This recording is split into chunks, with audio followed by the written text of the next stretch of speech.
Laughter echoed across the auto shop before anyone noticed the child. A small boy stood beside a stripped-down luxury sedan, grease on his hands, knuckles trembling as grown men laughed in his face. "Did he just say the car runs on water?" someone snorted. The shop manager shook his head. "Kid, go sweep. This isn't a cartoon." The boy didn't argue. He didn't cry. Because what none of them knew, what would soon cost one man his reputation, was that the 7-year-old already knew how to prove them wrong. And the billionaire who owned the car was about to walk through that door. Eli Navarro was 7 years old, barely tall enough to see over the hood of the cars he cleaned every afternoon.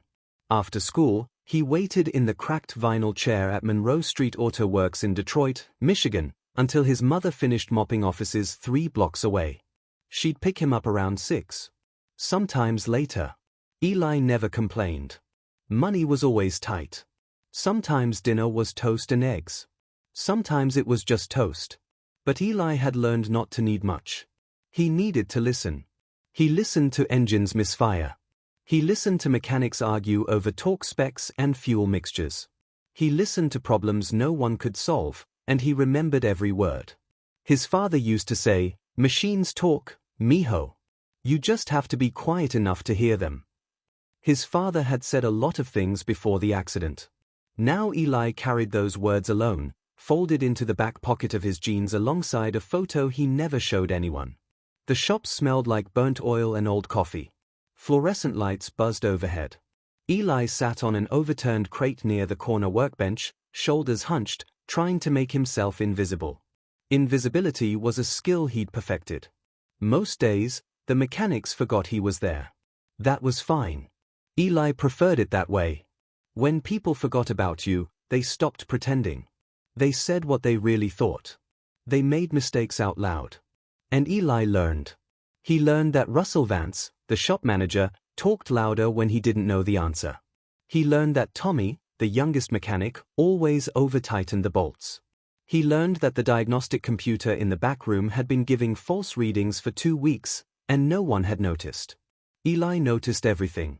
That's why, when the silver car rolled in that afternoon, Eli's stomach tightened before anyone else even looked up.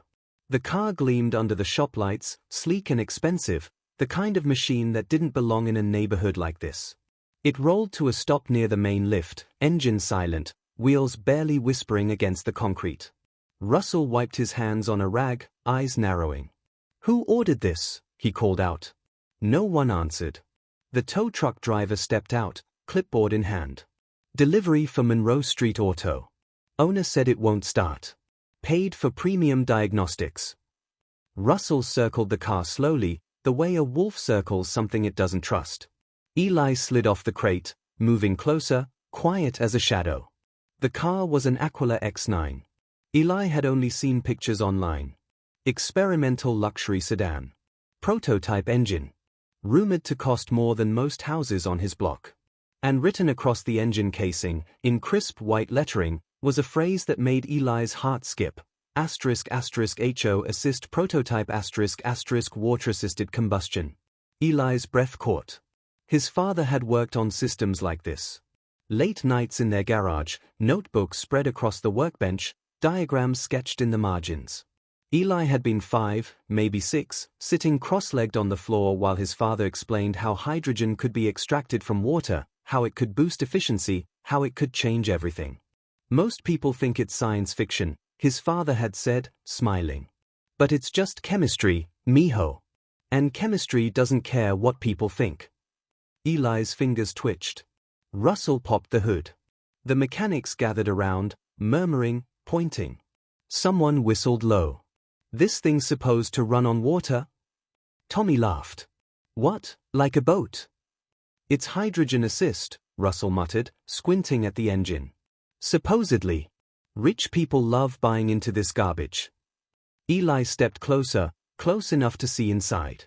His eyes scanned the engine bay, intake manifold, condensation chamber, electrolysis unit, hydrogen injector. And then he saw it. The intake valve. Misaligned. Just slightly. Maybe 2 degrees off-center. Enough to flood the chamber. Enough to choke the hydrogen feed. Enough to kill the entire system. His pulse quickened. "Sir," Eli said softly. "The valve." "Not now, kid," Russell said, not looking up. Eli swallowed. "But the condensation trap is, Eli." Russell turned, voice sharp. "What did I say about interrupting?" The room went quiet. Eli's face burned. Russell crouched down, eye to eye with him, voice low and controlled. "Kid," he said slowly, "this is a $2 million prototype. You clean floors. You empty trash cans. You do not touch the cars. You do not talk about the cars. Are we clear?" Eli nodded, throat tight. "Good. Now go sweep the back room." The mechanics turned back to the engine, already forgetting. Eli backed away, fists clenched at his sides, shame crawling up his neck. He wanted to scream. He wanted to explain. But his father's voice echoed in his head, "Don't talk, mijo. Fix." So Eli said nothing. He picked up the broom. And he waited. If you've ever been ignored when you knew you were right, you know what happens next. Don't miss it. Subscribe so you never lose the ending. An hour passed. Then 2.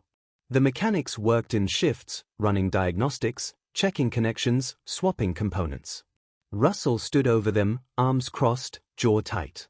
Nothing worked. The Aquila X9 sat silent, stubborn, expensive, and dead. "Run the fuel system check again," Russell ordered. Tommy groaned. "We've run it 3 times. Then run it 4. Eli swept the same corner of the shop for the 5th time, eyes flicking toward the car every few seconds. He could see the problem from across the room. The valve. The trap. The hydrogen feed. It wasn't complicated. But no one was looking in the right place. Russell slammed the hood shut, exhaling hard. "This thing's a lemon. Experimental garbage. We'll call the owner, tell him it's unfixable." "Wait," Tommy said, leaning against the fender.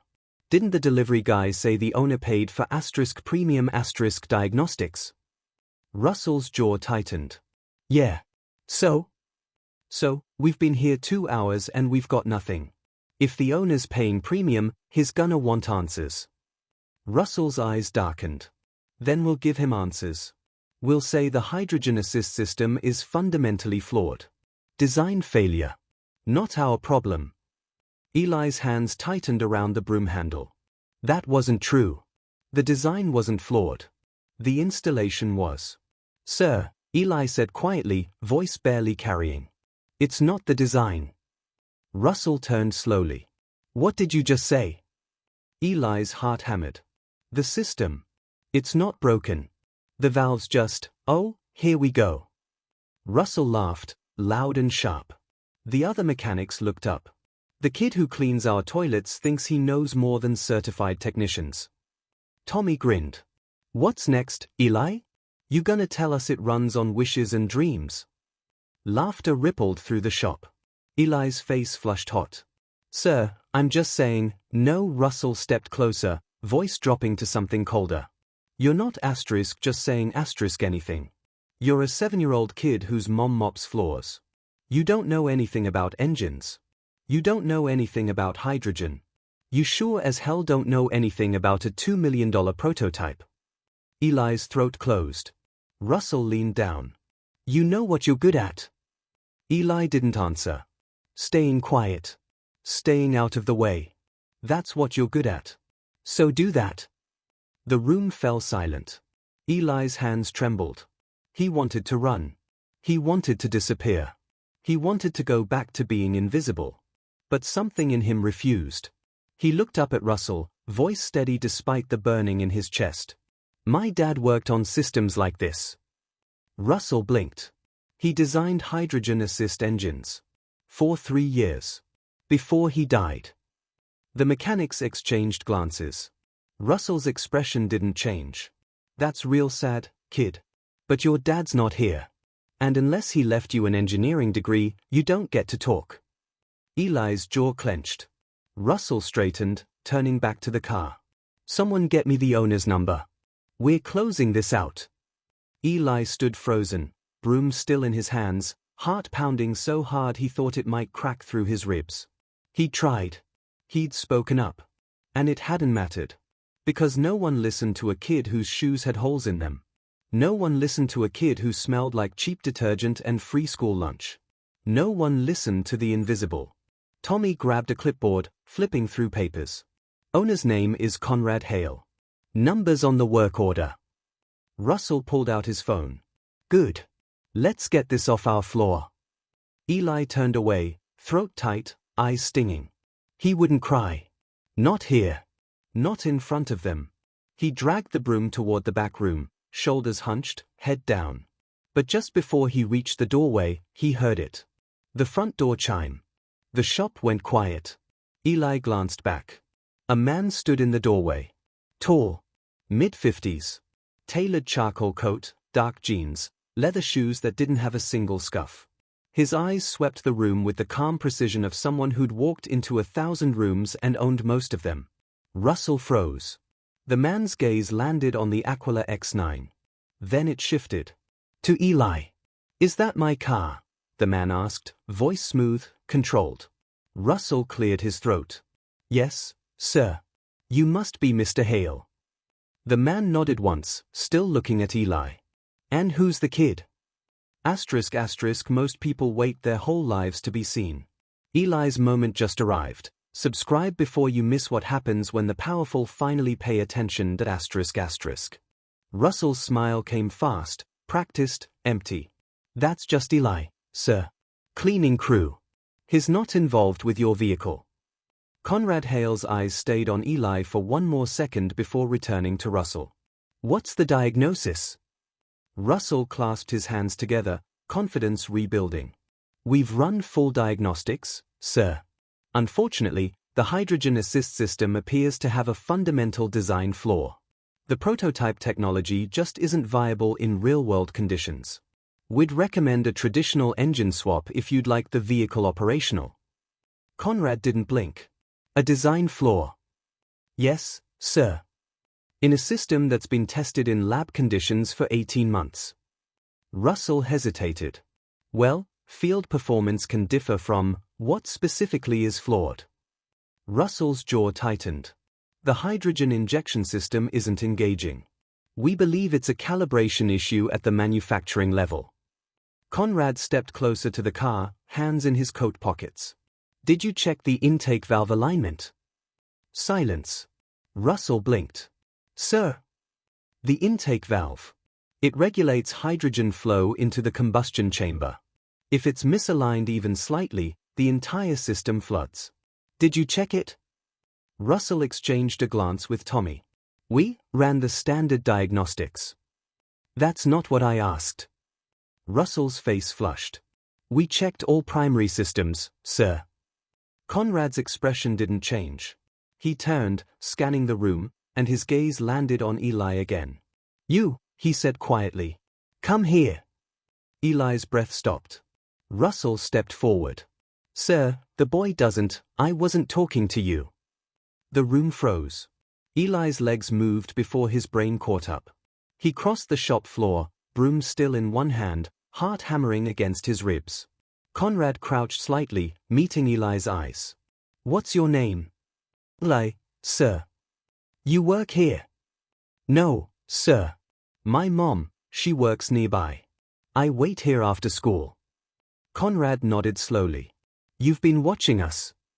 It wasn't a question. Eli swallowed. Yes, sir. What do you think is wrong with the car? Eli's mouth went dry. Russell's voice cut in, sharp. Sir, with all respect, the kid doesn't have any training, I'm not asking you. Conrad's voice stayed calm, but the steel underneath it silenced the room. He looked back at Eli. Go ahead. Eli's hands trembled. He glanced at Russell. At Tommy. At the faces watching him with amusement, pity, or outright disbelief. His father's voice whispered in the back of his mind. Asterisk, truth doesn't need permission, mijo. Asterisk, Eli took a breath. The intake valve's misaligned, he said quietly. Maybe 2 degrees. It's flooding the condensation chamber. The hydrogen can't feed through. That's why it won't start. Silence. Conrad's eyes narrowed. Not in anger. In focus. How do you know that? I can see it. From here. The angle's wrong. You can see a 2-degree misalignment from 15 feet away. Eli nodded. Conrad stood slowly, turning to Russell. Did you check the valve alignment? Russell's face went red. Sir, we don't typically, yes or no. No. Conrad walked to the car, leaned over the engine bay, and pulled a small flashlight from his coat pocket. He examined the valve for 10 seconds. Then he straightened. Looked at Russell. The kid's right. The air left the room. Russell's mouth opened. Closed. Opened again. That's impossible. His 7. And his right. Conrad's voice stayed even, but the weight behind it could have crushed stone. You told me this was a design flaw. You were about to charge me for an engine replacement. And a 7-year-old spotted the problem in under 2 hours. Tommy stared at the floor. Russell's face went from red to white. Conrad turned back to Eli. Who taught you? Eli's voice came out small. My dad. What did he do? He designed engines. Systems like this. Hydrogen assist. Clean combustion. Eli's throat tightened. Before he died. The shop went silent. Conrad's expression softened, just slightly. What was his name? Matteo Navarro. Conrad went still. Completely, utterly still. His eyes widened. His jaw tensed. He stared at Eli like he'd just seen a ghost. Matteo Navarro, Conrad repeated slowly. Your father was Matteo Navarro. Eli nodded, confused. Conrad exhaled, long and slow, and when he spoke again, his voice carried something Eli didn't expect. Grief. Your father, Conrad said quietly, was my partner. The words hung in the air like smoke. Eli's heart stopped. Russell took a step back, face pale. Tommy's eyes went wide. Conrad knelt in front of Eli, voice breaking at the edges. I've been looking for you for 2 years. ***, some truths don't just change the story, they rewrite everything you thought you knew. Subscribe now, because what comes next will leave you speechless. ***. Eli couldn't breathe. The shop had gone silent. Not the nervous kind of silence. The kind that comes when the world stops spinning for just a second too long. Conrad Hale, billionaire, inventor, owner of Hale Industries, was kneeling in front of him. And his eyes were wet. You knew my dad? Eli whispered. Conrad nodded, slow and deliberate. I didn't just know him. We built this engine together. The hydrogen assist system. The Aquila X9. All of it. Your father was the lead engineer. Eli's legs felt weak. He never told you, Conrad said softly. It wasn't a question. Eli shook his head. He worked a lot. In the garage. Late nights. I thought he was just fixing things.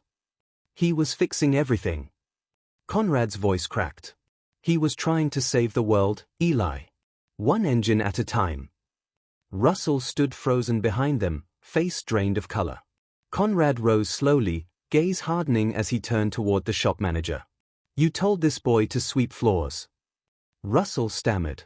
Sir, I didn't. You told him he didn't know anything. I didn't know who he was, you didn't ask. Conrad's voice cut like a blade. You saw a poor kid and decided he had nothing to offer. Tommy looked down. The other mechanics shuffled backward. Conrad's jaw tightened. Matteo Navarro died in a prototype test. An accident. Faulty wiring. Not his fault. His voice dropped. I spent 2 years trying to find his family. His wife changed addresses. No forwarding info. I thought, he paused. I thought you were gone. Eli's chest ached. My mom, she didn't want to stay. After the accident. She said it hurt too much. Conrad nodded. I understand. He looked back at the car. But your father's work didn't die with him. It's in this engine. Every calculation. Every innovation. He wanted this to be his legacy. Eli stared at the Aquila X9. His father's dream. Sitting in a shop where people laughed at it. Conrad turned back to Russell, voice colder now. How much would you have charged me? Russell's throat bobbed. For the engine replacement, probably 30, maybe 40,000, for a problem that didn't exist. Russell said nothing. And this boy, Conrad continued, voice rising slightly, saw the issue in seconds. Told you exactly what was wrong. And you told him to sweep star. The room felt smaller. Russell's voice came out thin. I didn't mean, you meant every word. Conrad's gaze didn't waver. You dismissed him because he's young. Because he's poor. Because he didn't fit your idea of what intelligence looks like. Eli's hands shook. No one had ever defended him like this. Conrad pulled his phone from his pocket, tapped the screen, and held it up. I'm reviewing your security footage from today. Russell's face went gray. Conrad scrolled. Tapped. Watched. Then he turned the phone toward Russell. On the screen, Eli, standing near the car 2 hours ago, trying to speak. Russell shutting him down. The mechanics laughing. Conrad's voice went quiet. Deadly quiet. You humiliated a child. In front of your entire team. Russell opened his mouth. Closed it. Conrad pocketed his phone. You're fired. The words dropped like a hammer. Russell's eyes went wide. Sir, please, effective immediately. Conrad's tone left no room for negotiation. You'll receive severance as required by law. But you're done here. Clear out your station. Tommy looked like he might be sick. Russell's face twisted, shame and anger mixing into something ugly. This is because of a kid? A kid who doesn't even work here? No, Conrad's voice was ice. This is because you're arrogant, incompetent, and cruel. The kid just made it obvious. Russell stood there, frozen, as the weight of his own words came crashing down. Conrad turned to the other mechanics. Anyone else have a problem with Eli? No one spoke. Good. Conrad looked down at Eli, and for the first time since he'd walked in, he smiled. A real smile. Warm. Proud. You want to see your dad's work run? Eli's throat tightened. He nodded. Conrad gestured toward the car. Then let's fix it together. And for the first time in 2 years, Eli felt like his father was still there. Watching. Smiling. Believing. Justice doesn't always shout. Sometimes it just quietly fixes what arrogance broke. If you believe the underestimated deserve their moment, subscribe before the next chapter proves why silence is the loudest power. The sun had set by the time Conrad and Eli finished realigning the intake valve. The shop had emptied out. Russell left without saying goodbye, cardboard box in his arms, face hollow. Tommy and the other mechanics scattered like shadows, avoiding eye contact. Only the fluorescent lights remained, humming their mechanical hymn above the Aquila X9. Conrad handed Eli a torque wrench. Tighten it. Slowly. Feel the resistance. Eli's small hands gripped the tool, knuckles white with focus. He turned it carefully, listening to the metal threads catch, feeling the valve settle into perfect alignment. Click. The sound was soft, precise, final. There, Eli breathed. Conrad smiled. Your father taught you well. Eli looked up. He taught me to listen. He said machines have voices. They do. Conrad wiped his hands on a shop rag. And most people never hear them. The door chimed. Eli's mother stood in the doorway, exhausted, mop bucket still in one hand. Her eyes went wide when she saw Conrad Hale kneeling beside her son. Eli. Her voice trembled. What's going on? Eli stood quickly.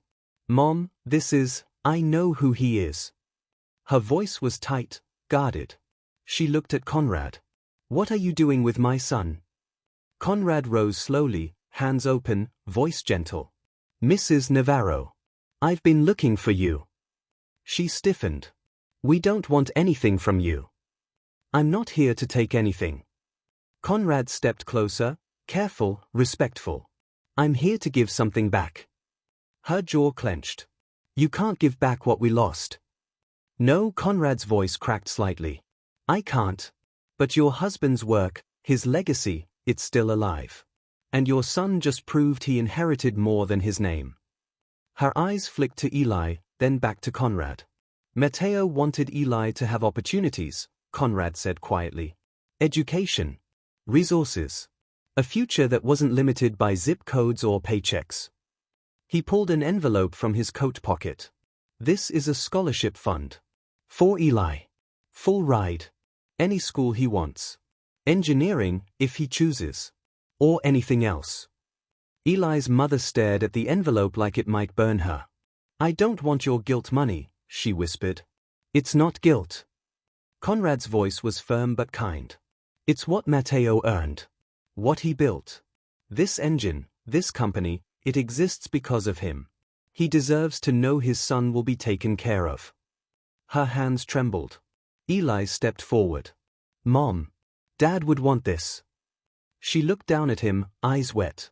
He spent every night teaching me, Eli said softly. He wanted me to understand. He wanted me to build things. To fix things. To make things better. A tear slipped down her cheek. She looked back at Conrad. Why now? Why after 2 years?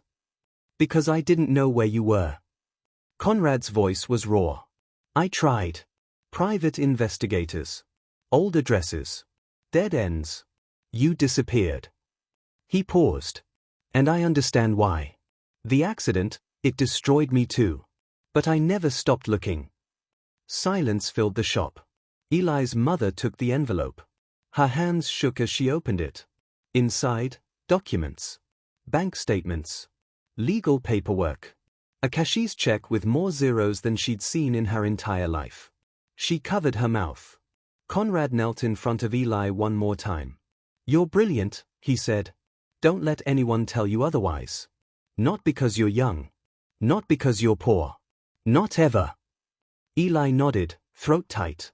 Conrad stood, extending his hand to Eli's mother.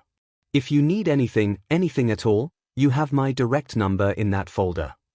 She shook his hand, speechless. Conrad walked to the door, paused, and looked back. Matteo used to say something. Every time we hit a breakthrough. His voice softened. The world doesn't need louder voices. It needs better listeners. Eli's chest ached. His father's words. In a stranger's mouth. Suddenly not so strange. Conrad smiled. Take care of each other. The door chimed. He was gone. Eli stood beside his mother in the empty shop, the Aquila X9 gleaming under the lights like a promise waiting to be kept. His mother knelt down, pulling him into a hug so tight he could barely breathe. Your father would be so proud, she whispered. Eli closed his eyes. And for the first time since the accident, he felt something other than loss. He felt possibility. Sometimes the loudest victories happen in silence. Stay with us, because what Eli does next will echo louder than any words ever could. 3 days later, Conrad Hale stood in the conference room of Hale Industries, 50 floors above Detroit, staring out at the city below. Behind him, the board of directors sat in leather chairs, waiting. Mr. Hale, one of them said, voice impatient. We've been here for 20 minutes. What's this about? Conrad turned slowly. Accountability. The room shifted.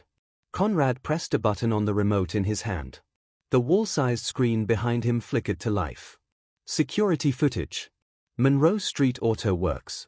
The timestamp read 3 days ago. The board watched as a small boy approached the silver Aquila X9. Watched as he tried to speak. Watched as Russell Vance shut him down, mocking him in front of the entire shop. The audio was crystal clear. You're a 7-year-old kid whose mom mops floors. You don't know anything. One board member leaned forward, frowning. Conrad let the footage play. Eli, alone in the shop later that night. Climbing onto a stool. Adjusting the intake valve with hands that barely fit around the tools. 2 hours of silent, careful work. No witnesses. No praise. Just a child fixing what adults couldn't. The footage cut to the next morning. Conrad arriving. The engine starting. Russell's face draining of color. The screen went black. Conrad turned to face the board. That boy is Matteo Navarro's son. The room erupted. Matteo's alive? No, Conrad said sharply. Matteo died 2 years ago. But his son survived. And I had no idea. One of the older board members, a woman named Dr. Claudia Rains, leaned back in her chair. "You're saying a 7-year-old diagnosed a problem our certified engineers missed." "I'm saying a 7-year-old diagnosed a problem in minutes that our contracted shop couldn't solve in hours." Conrad's voice hardened. Because they never looked. They assumed. They dismissed. They mocked. Another board member, Vincent Cross, crossed his arms. "This is about the shop manager you fired." No, Conrad's gaze was steel. "This is about what we tolerate. What we ignore. What we reward." He pressed the remote again. A new image appeared on screen. Financial records. Monroe Street Auto Works had been billing Hale Industries for premium diagnostics for 3 years. Thousands of dollars per job. And their success rate? 62%. They were wrong almost 40% of the time, Conrad said quietly. And we kept paying them. Because they had certifications. Because they had credentials. Because they looked the part. Dr. Rains frowned. "What are you proposing?" "I'm proposing we stop outsourcing our prototype testing to people who care more about ego than accuracy." Conrad's voice was calm, but the weight behind it was crushing. "I'm proposing we build an in-house team. Young engineers. Hungry minds. People who don't assume they know everything." Vincent scoffed. "You want to hire children?" "I want to hire talent." Conrad's eyes didn't leave Vincent's face. "Wherever it comes from." The room went silent. Dr. Rains leaned forward. "What happened to the boy?" "I set up a scholarship fund. Full education. Any school he wants." Conrad paused. "But that's not enough. What else do you want?" Vincent asked, voice tight. Conrad smiled, small and dangerous. "I want to offer him an internship. When he's ready. No degree required. Just skill. Just passion. Just the ability to listen when everyone else is talking." Vincent's face went red. "That's insane. He's 7. So was I when I took apart my first engine." Conrad's voice was ice. "And you hired me at 16. Or did you forget?" The room froze. Vincent looked away. Dr. Rains smiled slightly. "Motion to approve the in-house engineering initiative." "Seconded," another board member said immediately. Vincent didn't vote. It didn't matter. The motion passed. Conrad turned back to the window, looking out over the city, over the neighborhoods where people like Eli's mother worked 3 jobs just to keep the lights on. "We've been hiring the wrong people," Conrad said softly. "We've been listening to the wrong voices." He looked back at the board. "That changes today." ***, when the system finally listens, everything shifts. But some people don't like change, and what happens next will test whether justice can survive the powerful. Subscribe now to ***. 6 months passed. Eli Navarro turned 8 years old in the spring. His mother stopped working 3 jobs. Started working one. A real one. Office manager at Hale Industries Community Outreach Program. Eli went to a new school.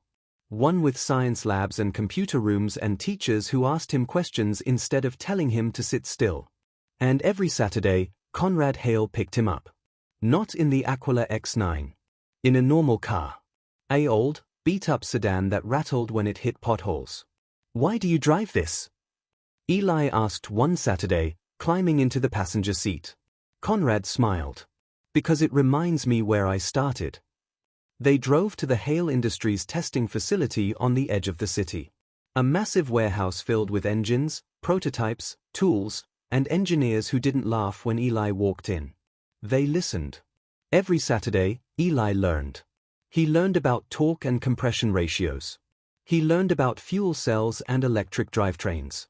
He learned about failure, iteration, and the difference between giving up and trying differently. And every Saturday, Conrad watched him work with something that looked a lot like pride. But on this particular Saturday, something was different. Conrad was quiet. Too quiet. They sat in the workshop, the Aquila X9 humming softly on the test stand, and Conrad stared at it like he was seeing it for the first time. "Eli," he said slowly. "I need to tell you something." Eli looked up from the wrench in his hand. "Your father and I built this engine together. You know that. Eli nodded. Conrad's jaw tightened. But there's something I never told you. Something I never told anyone. Eli's heart started to pound. The accident that killed your father, Conrad's voice cracked. It wasn't random. Eli went still. Someone tampered with the wiring. On purpose. Conrad's hands shook. I've been investigating for 2 years. Quietly. Through private channels. And I finally found proof. Eli's breath stopped. Who? He whispered. Conrad pulled a folder from his bag. Opened it. Inside were emails, blueprints, financial records. And a name. Vincent Cross. Eli frowned. The man from your board? Yes. Conrad's voice was hollow. He wanted the hydrogen assist project shut down. He was invested in traditional combustion engines. Profit margins. Old technology. Your father's work threatened that. Eli's hands clenched into fists. So he sabotaged the test. Conrad's eyes were wet. He paid someone to rewire the prototype. Make it look like user error. Make it look like your father made a mistake. Rage burned through Eli's chest, hot and sharp. He killed my dad. Yes. And you knew. I suspected. Conrad's voice broke. But I didn't have proof. Not until 3 weeks ago. Eli stood up, chair scraping against the concrete floor. Why are you telling me this now? Conrad looked up at him, eyes red. Because tomorrow, I'm confronting the board. I'm presenting the evidence. And I wanted you to know first. He paused. I wanted you to decide if you want to be there. Eli's chest heaved. His father's face flashed through his mind. Smiling. Laughing. Telling him machines talk if you listen. Gone. Because someone chose profit over people. I want to be there, Eli said, voice steady. Conrad nodded slowly. It's going to be hard. Ugly. They'll fight back. I don't care. Conrad stood, placing a hand on Eli's shoulder. Your father would be proud of you. Eli looked up at him, eyes burning. He'd be proud of you too. The next morning, Eli Navarro walked into the Hale Industries boardroom wearing his best clothes, a button-up shirt his mother had ironed 3 times and pants that were still a little too long. Conrad stood at the head of the table.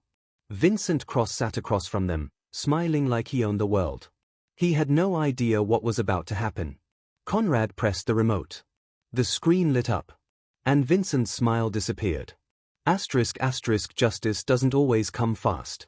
But when it comes with evidence. Stay subscribed, because what happens next will prove that truth is the most dangerous weapon. ***. The boardroom was silent. On the screen, emails filled the space, cold, calculated, damning. Vincent Cross to an unknown contractor, ***, ensure the test fails. Make it look natural. I'll handle the rest. ***, financial transfers. Offshore accounts. Dates that lined up perfectly with Matteo Navarro's death. Vincent's face went white. This is fabricated, he said, voice shaking. It's not. Conrad's voice was granite. These emails were recovered from your personal server by a forensic team I hired 6 months ago. The financial records were subpoenaed legally. And the contractor you paid? Conrad leaned forward. His willing to testify. In exchange for immunity. The board members stared at Vincent like they'd never seen him before. Dr. Claudia Rains stood slowly. Vincent, did you sabotage the prototype test? Vincent's mouth opened. Closed. His eyes darted around the room, looking for an exit that didn't exist. This is a misunderstanding, yes or no? Her voice was ice. Vincent's shoulders sagged. It was a business decision, he whispered. The room exploded. A business decision? Dr. Rain's voice cut through the chaos. You murdered a man. I didn't, Vincent's voice cracked. I didn't mean for him to die. I just wanted the project delayed. You wanted money. Conrad's voice was quiet, deadly. You wanted your investments protected. You wanted control. And when Matteo stood in your way, you removed him. Vincent looked at Eli. Eli stared back. No tears. No shaking. just a cold, steady gaze that made Vincent look away. "I'm sorry," Vincent whispered. "No, you're not." Eli's voice was small but clear. "You're sorry you got caught." The room went silent. Conrad placed a hand on Eli's shoulder. "This evidence has been turned over to the district attorney's office," Conrad said. "Criminal charges are being filed. Vincent, you're done." Vincent stood shakily, suit wrinkled, face hollow. Security entered the room, flanking him. He didn't resist. As he was led out, he looked back one more time. At Eli. "Your father was brilliant," Vincent said quietly. "I was afraid of him. Afraid of what he could do. What he could change." His voice broke. "I'm sorry." Eli didn't respond. The door closed. Vincent Cross was gone. Dr. Rains turned to Conrad. "What happens now?" Conrad looked at Eli. "Now, we finish what Matteo started." 3 months later, the Aquila X9 went into production. Full-scale manufacturing. Hydrogen-assisted combustion engines in consumer vehicles. Affordable. Efficient. Revolutionary. And on every single engine casing, etched in small but permanent lettering, ***, designed by Matteo Navarro ***. Eli stood in the production facility, watching the first cars roll off the line, his mother beside him, tears streaming down her face. Conrad stood behind them, hands in his pockets, smiling.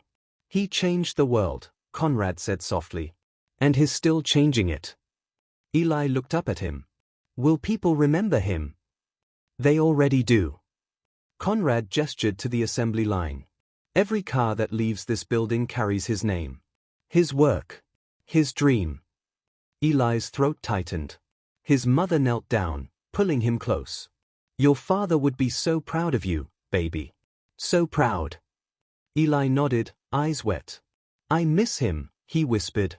"I know." She kissed his forehead. "But he's still here. In every engine. In every idea. In you." Conrad crouched beside them. "Eli, your scholarship fund is still active. You can go to any school you want. Study anything you want." Eli looked at the assembly line. At the engines. At his father's name. "I want to be an engineer," he said quietly. "Like my dad." Conrad smiled. "Then that's what you'll be." Years later, Eli Navarro graduated top of his class from MIT. He returned to Hale Industries. Not as an intern. As lead engineer. And the first project he designed? A next-generation hydrogen engine. Twice as efficient as his father's. Half the cost. He named it the Matteo Drive. On the day of the press launch, reporters asked him how it felt to follow in his father's footsteps. Eli smiled. "I'm not following," he said.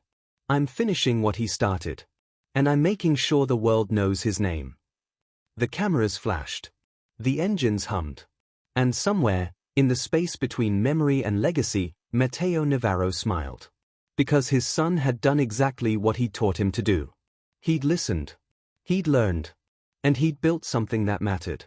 Sometimes the loudest people know the least. And sometimes, silence is the sound of strength forming. Genius doesn't need permission. It doesn't need credentials. It doesn't need approval. It just needs someone willing to listen.